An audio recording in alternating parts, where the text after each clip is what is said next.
O capítulo 6 aqui é a questão do estágio probatório. Vamos ver o que mudou no estágio probatório. Artigo 23.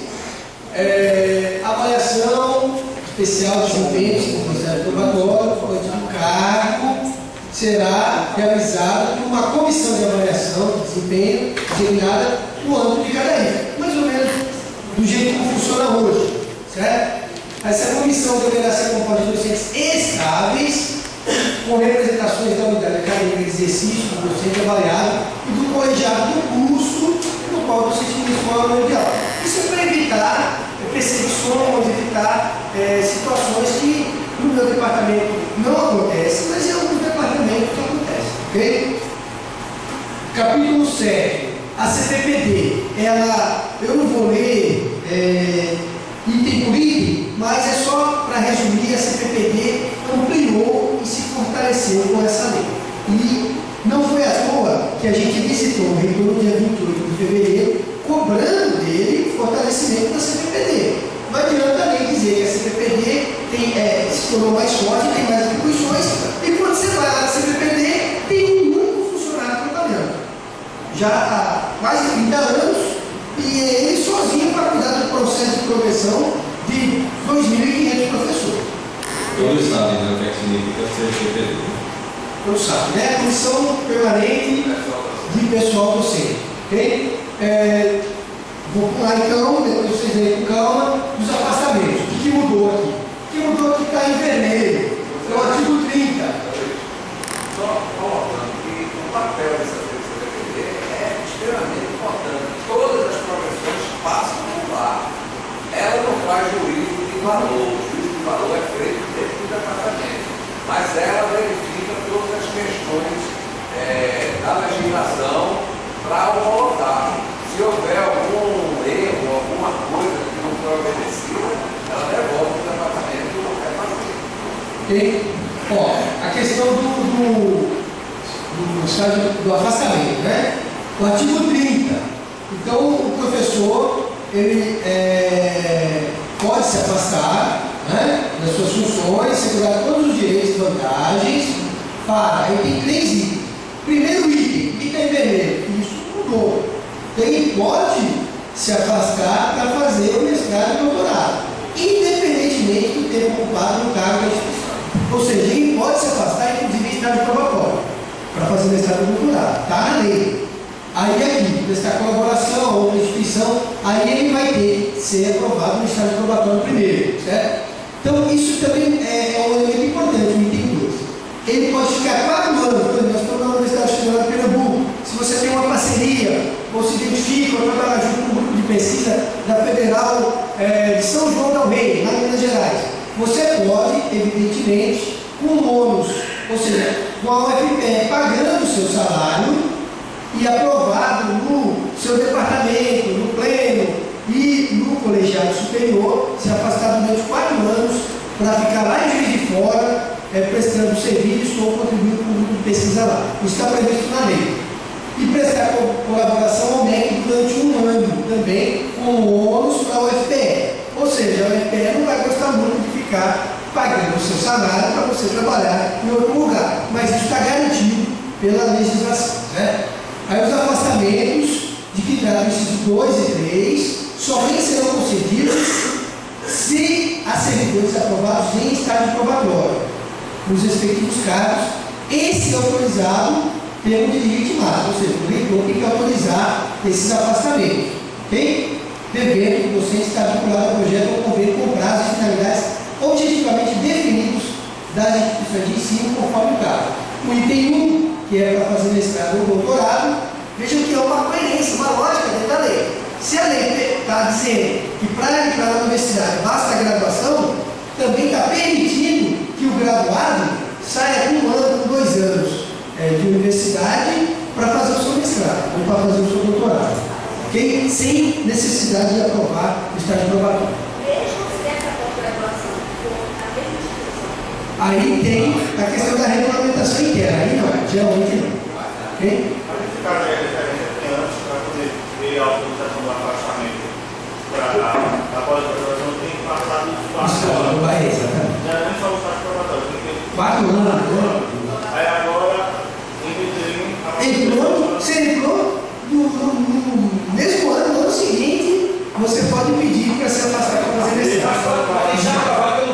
ser aprovado pelo pleno, evidentemente.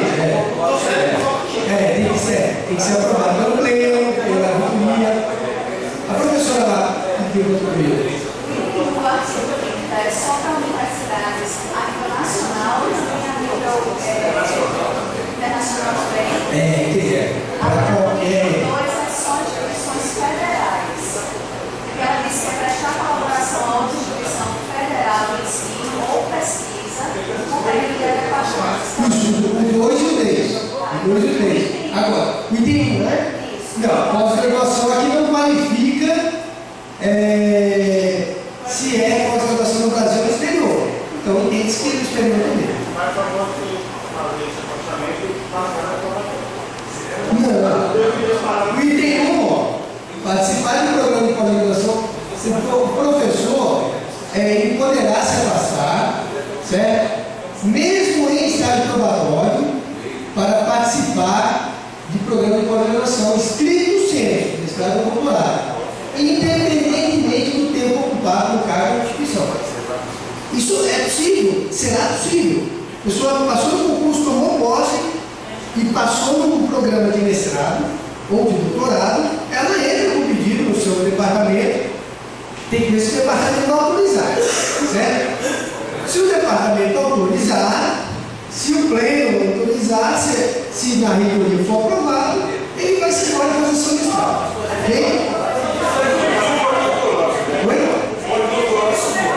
Estrito senso. Pós-doutorado? Pode se afastar. Continua. Oi?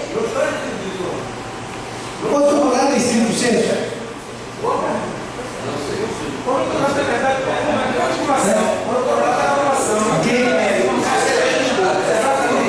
Então, isso certamente continua autorizado esse afastamento. Então, vamos lá. Então, vou pular. Tem alguém da colégio de aplicação aqui? Então, eu vou pular, ok? Vou pular, porque a gente vai fazer uma apresentação específica lá no colégio de aplicação. Aqui é o capítulo 10, que trata só dos docentes do magistério básico federal. Certo? Vou pular isso aqui, no artigo 31. Estrutura remuneratória parece repetitivo, mas é que aqui legaliza. Não vou, artigo 32 e 33. Mas o que está redundante, na verdade, fortalecendo a ideia de que nossa remuneração é vencimento básico e retribuição. Ok? Aqui está falando a remuneração do EPTP. Ó, aí esse é o último slide aí tirado para responder, debate e tentar dialogar mais com vocês. Então, a luta continua, certo? A lei, ela é construída por homens. Ela é resultado da greve do ano passado. Para o bem e para o mal. Ela não é eterna. Se no próprio dispositivo da lei está dizendo que essa lei altera 1, 2, 3, 4, 5, 6, 7, altera quase 10 leis anteriores, essa aqui também, certamente, com a força do nosso movimento docente, será alterada. E a gente vai trabalhar para que ela seja alterada para fortalecer a nossa carreira e fortalecer o nosso salário, certo? Mas ela é o que está vigente a partir de agora. Ou seja, a luta continua. Deixa eu ver o slide. Então é o penúltimo slide, certo? Observações complementares. Aí é a avaliação jurídica. O artigo 30 da lei estabelece os casos de afastamento dos docentes. Especialmente no que tange a realização de pós-graduação estrito senso, o dispositivo da lei retira a exigência de prazo para acusar o afastamento, podendo ocorrer inclusive durante o estágio probatório. É a questão do mestrado, doutorado, enquadramento de auxiliares existentes no magistério superior. Os professores de nível 1 e 2 formarão o nível 1 da respectiva classe, foi como o Gilberto já falou. E de nível 3 e 4, o nível 2. Por exemplo, o docente auxiliar nível 2 será reenquadrado como auxiliar nível 1, apesar de já ter mais de 24 meses de interstício para ser nível 2. Há aqui uma situação problemática, o Gilberto já falou isso, que poderá gerar discussões passíveis de discussão judicial. Então, é algo que a gente pode entrar com ação da justiça. O artigo 35 prevê a possibilidade dos docentes do magistério superior, e isso eu entendi, acho que Carrão que havia perguntado, alguém perguntou, a gente vai discutir agora. Posicionados na classe de associado, serem enquadrados em nível distinto ao que ocupa atualmente, considerando o tempo de doutoramento. Essa medida é uma tentativa de corrigir a distorção criada na lei de 2006, quando criou o professor associado. Com o advento dessa lei, né, 11.344/2006, essa lei desconsiderou o tempo na carreira para o fim de enquadramento dos professores adjuntos na época. Todavia, o prazo para reposicionamento, que foi o que o professor Guilherme veio aqui me avisar, que o nosso jurídico, dizendo que o prazo para o reposicionamento é de 90 dias, ou seja, acaba no dia 27 de março, sem produção de efeito retroativo.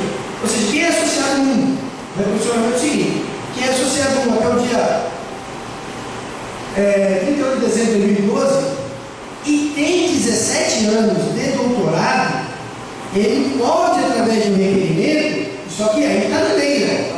O prazo é 90 dias. Até o dia 27 de março, hoje é dia 20 de março, está filmando, tá certo? E nós fizemos ampla divulgação para esse debate.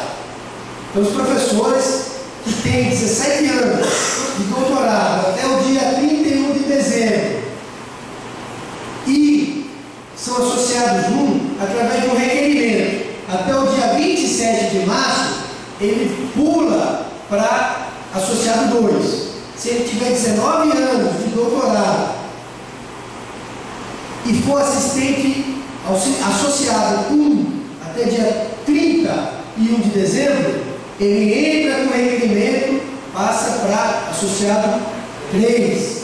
Se ele for doutor há 21 anos até o dia 31 de dezembro e ele entrar com pedido até o dia 20 de março e ele tiver esses 21 anos de doutorado, ele entra com requerimento na reitoria, passa para associado 4. Então nós estamos avisando isso e hoje nós vamos mandar um e-mail, tá suave? Esse detalhe aí, o professor Guilherme me lembrou aqui, a nossa assessoria jurídica já lembrou a isso. Tem pouquíssimos casos, não tem muitos casos, mas tem alguns. Inclusive veio um professor ontem aqui desesperado que a esposa dele não está conseguindo dormir, segundo ele. Ela fez doutorado em Londres e na universidade que ela fez demoraram quase um ano para entregar o diploma. Isso está significando o que agora? Que para dar esses 19 anos, está faltando alguns meses. Então ela está com medo e tem um prazo aqui até o dia 27 de março para entrar com o requerimento. Aí eu pedi para ele vir falar com a nossa advogada para ver como é que se soluciona isso. Porque na lei está dizendo obtenção do título. 17 anos de obtenção do título de doutor. Se for associado 1, pula direto para associado 2. O que é obtenção do título? É a data da defesa da tese? É a banca? Ou é a data que a professora, no caso, a esposa dele, pegou o diploma? Entende? Então, como isso? Há uma margem para uma interpretação diferente, ele veio consultar o nosso advogado e já foi um requerimento para garantir o direito da esposa dele. Então, isso a gente vai mandar um e-mail hoje, que são poucos casos de professores que têm 17, 19, 21 anos de doutorado e são associados juntos. Eles poderão ter esse reposicionamento, mas eles têm que entrar com o requerimento até o dia 27 de março, ok? Porque o prazo é de 90 dias. Essa lei criou, sim, aqui é o penúltimo parágrafo da lei, criou 526 cargos do titular livre, que é o titular isolado, PVTT, e foram criados 1.200 cargos para o titular livre do magistério superior, para provimento gradual. Esse é o titular de concurso, ok? Então, criou 1.200 cargos e esses concursos vão começar a acontecer. Um elemento importante para os professores aposentados na lei. O artigo 48 altera o artigo 1º, o parágrafo 3 da lei de 91, para assegurar que os professores aposentados poderão ocupar cargo de direção. Ok?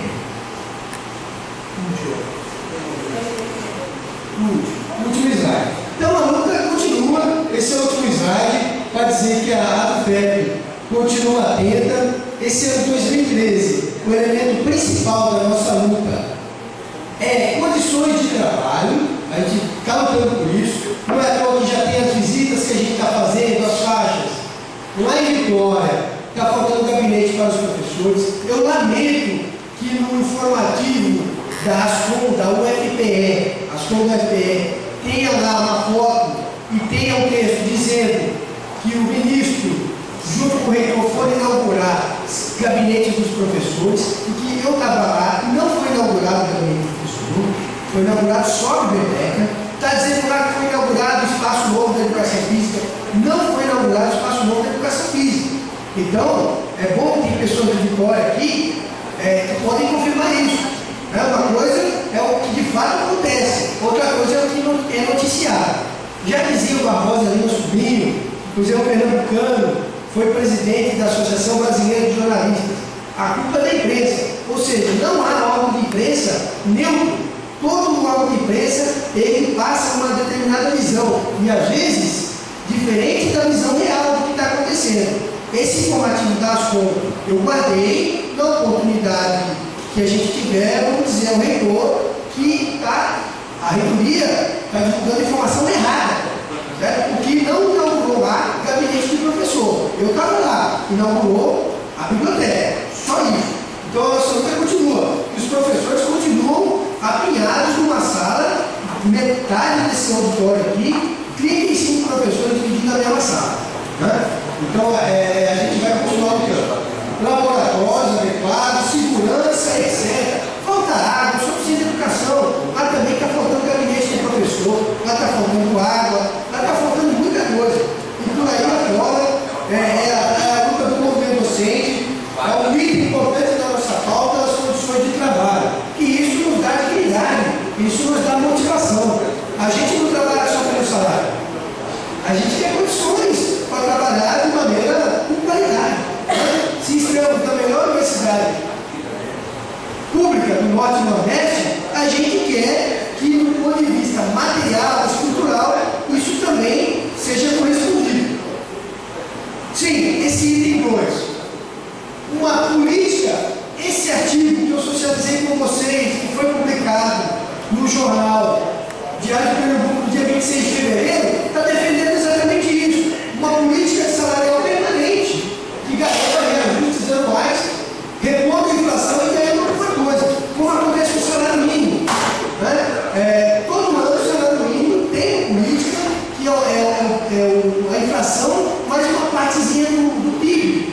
Entende? Então tem uma política, isso já existe há quase 10 anos, ou mais de 10 anos, próximo a 10 anos. Então, há uma correção anual do salário mínimo natural, onde há ganho real. E há ganho real, sim. Eu lembro que no ano 2000, havia uma campanha no Congresso Nacional, o Fernando Henrique era o presidente da República, a oposição a ele fez um documento, salário mínimo $100. Presidente, assine essa medida. Que o salário mínimo no ano 2000 era o mínimo de $100. $100 hoje são R$200. Então, aí se criou um movimento de ter uma política permanente do salário mínimo, e hoje nós temos um salário mínimo de mais de $300, né? Passado 13 anos. Ou seja, porque houve essa política permanente de reposição da inflação em ganho real. Na nossa carreira, na nossa categoria, nós não temos isso.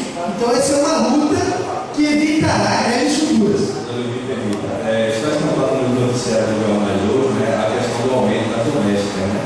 A doméstica, na verdade, teve um aumento hoje de 25% em relação ao seu ganho básico, e vai custar ao padrão em torno de R$1.300. Então, se a gente levar isso em consideração o professor auxiliar nível 1 graduado, ele vai ter dificuldade de empregar candidato para tomar conta do filho dele, por exemplo. Né? Então, é uma luta importante, a gente precisa, e a gente só ganha isso se tiver recrutamento. Então, eu solicito mais uma vez, né, que os que estão aqui sirvam, né, de formiguinha para convocar novos associados, novos ingressantes, né, na Universidade Federal de Pernambuco, e que o vídeo, né, seja assistido pelas pessoas que possam também repassar, né, essa informação para que a gente possa ter um número de associados maior e, na verdade, né, poder lutar Mas que beleza.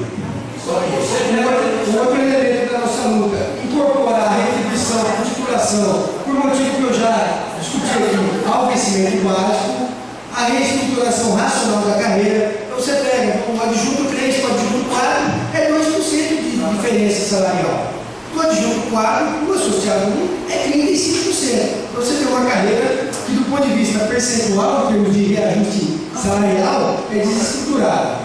A aprovação de uma PEC 555, o professor Guilherme trouxe uma informação importante, que já se conseguiu. O que é essa PEC 555?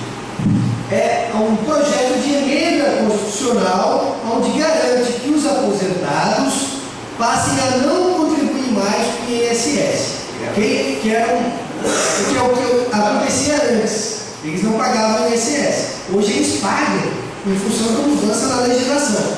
E há uma PEC lá no Congresso, e já com uma quantidade necessária de assinatura dos deputados para ir para a votação. Qual tem que ser a pressão dos aposentados e de quem não é aposentado também, mas é militante, dos servidores públicos federais, que aprove essa proposta de modo que as pessoas aposentadas e tempos aqui não contribuam mais para o INSS, ou seja, o que é retirado do salário deles possa voltar ao salário deles, porque eles já contribuíram com o INSS durante 30 anos ou mais, ok? Então, uma luta do nosso sindicato. A contratação de novos professores.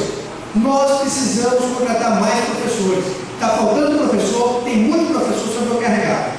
Esses itens não estão aí por conta da minha cabeça, ou da cabeça de Gilberto, ou da cabeça da diretoria da UFEP, não.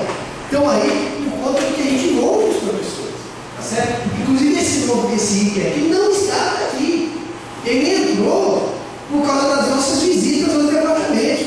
A gente identificou isso. Tem muitos professores sobrecarregados com aula, sem tempo para fazer a pesquisa e com projeto de extensão que demanda tempo.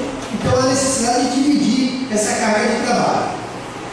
Fortalecer o movimento docente. Sim, fica o convite, quem não é sócio, se filiar do FEP, participar mais, acompanhar, entrar no site, fazer críticas, dar sugestões, fazer propostas, vir às assembleias. A gente não faz muitas assembleias, nós não somos, e já disseram isso, diretoria assembleísta, nós vamos fazer uma assembleia a cada 15 dias, fazendo quando é estritamente necessário. A próxima assembleia nós vamos fazer em abril, que é sobre a EBSE, a gente depois vai divulgar a data, pedir para que as pessoas venham se posicionar.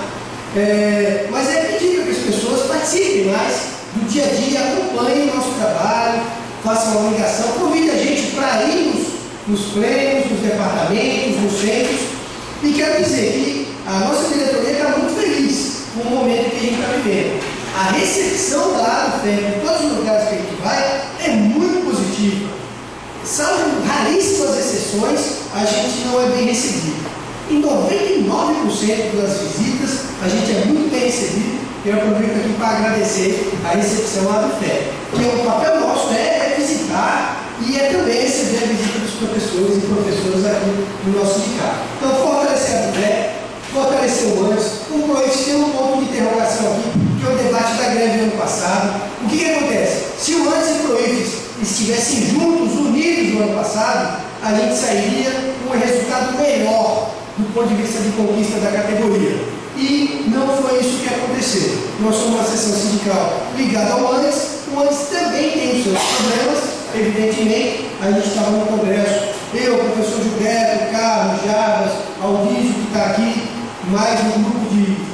Estávamos em 13 professores, tivemos a oportunidade de discutir durante uma semana lá na Federal do Rio de Janeiro tudo que vocês imaginarem sobre o movimento docente, acumulamos, entendemos que o ANES tem seus problemas, mas do ponto de vista da representação política e da identidade do nosso movimento, nós estamos muito mais próximos do ANES do que do PROIFES, que assinou aquele acordo e que teve as mudanças e que se tornou essa lei. Sentimos a necessidade daqui de fortalecer a nossa categoria no Congresso Nacional, porque se você tem deputados, senadores, articulando projeto, apresentando emendas, você tem alguém defendendo a gente lá. O que aconteceu durante a greve? Chegou um momento em que a gente precisava ter diálogo com os parlamentares, com os senadores e deputados. E a gente tem de Pernambuco nos decepcionaram. Foi o caso do Raul Henrique. Tem foto, tá, no meu Facebook, tá no Facebook da FEP, uma visita, estava eu, professor Benildo, professor Elaine, agendamos, fomos conversar com o Raul Henrique. Isso no mês de agosto ele não sabia que ele estava em greve. Tem um deputado federal daqui, foi aluno aqui, fez mestrado aqui no CCSA, ele não sabia que a Universidade Federal de Pernambuco estava em greve há 90 dias. Então, uma desinformação absurda. Ele olhou para mim, vocês estão em greve? A federal ainda está em greve? Poxa, ele não sabia quem estava em greve. A gente estava numa agenda com ele para tratar do projeto de lei. Então, esse foi o caso. O senador Armando Monteiro não nos recebeu. O senador Roberto Costa não deu agenda para a gente, porque ele era candidato a prefeito, disse que a agenda estava lotada. Ou seja, algumas pessoas que a gente tentou fazer contato, que aliás a gente fez contato, não nos receberam, não tinha agenda para o movimento docente. Isso tem que dizer aqui. Ele reconhecer que duas pessoas, dois parlamentares, nos ajudaram. Um deles esteve aqui nas assembleias e a gente encontrou ele em Brasília e ele nos ajudou, que foi o Paulo Rubem, que é deputado federal. Outra deputada que encaminhou e nos ajudou foi a Luciana Santos, que também não só nos recebeu eu, Elaine, professor Elaine, mais dois professores, né? Já estava junto, né? E tinha mais alguém já com a gente? Nós três, né? Eu, você e Elaine. E ela encaminhou uma demanda nossa. Então, quer dizer, fazer justiça e reconhecer dois parlamentares que ajudaram a gente. Mas é pouco. Quando você for o Congresso Nacional, são 531 deputados federais. Né? E tem grupos que têm bancada. Os evangélicos têm bancada, os médicos têm bancada. Certo? Os ruralistas têm bancada. E a nossa categoria não tem bancada. Então a gente precisa começar a discutir o fortalecimento da nossa categoria no Congresso Nacional. E quando a luta for para o Congresso, a gente tem pessoas lá que saibam que a gente está em greve, né? Que saibam das nossas demandas, que conheçam a história da nossa categoria, que conheçam bem a universidade e que possam defender não só a nossa carreira,